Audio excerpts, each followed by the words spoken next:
अभी जितना टॉपिक हम आप लोगों को पढ़ाए हैं हृदय के बारे में, अब पहले बोला है कि जो बच्चा ध्यान से मैंने बात सुना होगा वो क्लास के टाइम में पूरा माइंड में सेट हो जाएगा और आकर बोर्ड पर टोटल बच्चों को समझा सकता है। तो एक लड़का जो सोनू जी आप लोगों को बताने जा रहे हैं, अभी जितना हम बताएं पूरा बात को रिपीट करेंगे। इनके बताने के बाद ही कम से कम आप कोशिश करें कि हम सीख जाए और देखते हैं कि पूरा बता पाते हैं कि नहीं बता पाते हैं। चलिए वो स्टार्ट, माइक लगाइएगा, लगा लीजिए और पूरा एकदम डिटेल, गड़बड़ा नहीं चाहिए, बताइए। और क्लास थोड़ा सा आवाज किसी का नहीं आना चाहिए। देखिए, आज हम लोग जो टॉपिक से पढ़ाए हैं वो है मानव हृदय। मानव हृदय मानव शरीर का सबसे एक मुख्य अंग होता है, जिसके कारण मानव का जीवन संभव होता है।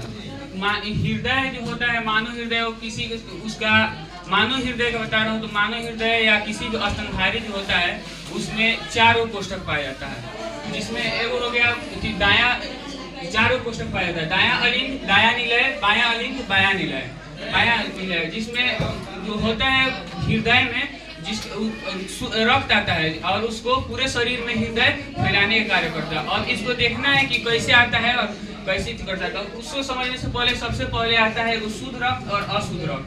शुद्ध रक्त किसे कहते हैं? तो शुद्ध रक्त वैसे रक्त को कहते हैं जिसमें ऑक्सीजन मिली रहती है, लेकिन अशुद्ध रक्त वैसे रक्त को कहते हैं जिसमें ऑक्सीजन नहीं मिली रहती है।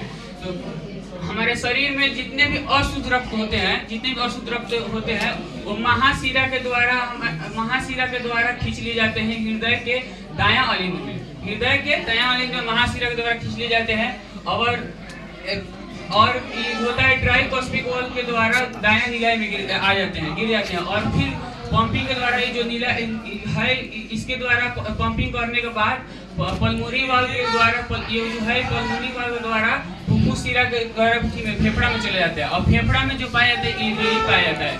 इलिवेरी में ऑक्सीजन होता है, जो रक्त से मिलकर रक्त को शुद्ध कर देता है। उसके बाद से फिर उसके द्वारा फुफ्फुस शिरा के द्वारा मनुष्य के हृदय के बायां अलिंग में शुद्ध रक्त आता है और शुद्ध रक्त आने के बाद बाइकोस्पिक वाल्व खुलता है, जिसके द्वारा वो बायां निलय में गिरता है और फिर पंपिंग के द्वारा ये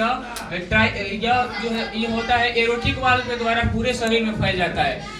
लेकिन देखिए, रक्त को पूरे शरीर में फैलने के लिए 2 बार हृदय से गुजरना पड़ता है, जिस प्रक्रिया को बोलते हैं दोहरी रक्त परिसंचरण तंत्र। दोहरी रक्त परिसंचरण बोलते हैं। अब इसमें कुछ मुख्य बात होती है, जैसे 1 मिनट में शरीर हृदय जो होता है वो 72 बार धड़कता है और एक बार जो धड़कता है उसके द्वारा 70 ml ब्लड हमारे हृदय पंपिंग करता है। तो उसके हिसाब से देखा जाए तो 1 मिनट में वो 5040 मिलीलीटर खून को पंपिंग करता है और उसमें होता है जो उसके जो धक-धक की आवाज आती है ना, उसको लव डब की आवाज बोला जाता है और इसमें जो कंपन उत्पन्न करता है उसको बोलते हैं साइट्रियन नोड। और जो शुद्ध रक्त और अशुद्ध रक्त लाने वाला को बोलते हैं शुद्ध रक्त अशुद्ध रक्त ले जाता है उसे धमनी बोलते हैं और शुद्ध रक्त को शिरा लाता है उसे शिरा बोलते हैं और उसके बीच में जो अलग करता है उसको बोलते हैं कार्डियम सेक्टम। यही है। और इसमें उभयचर होता है।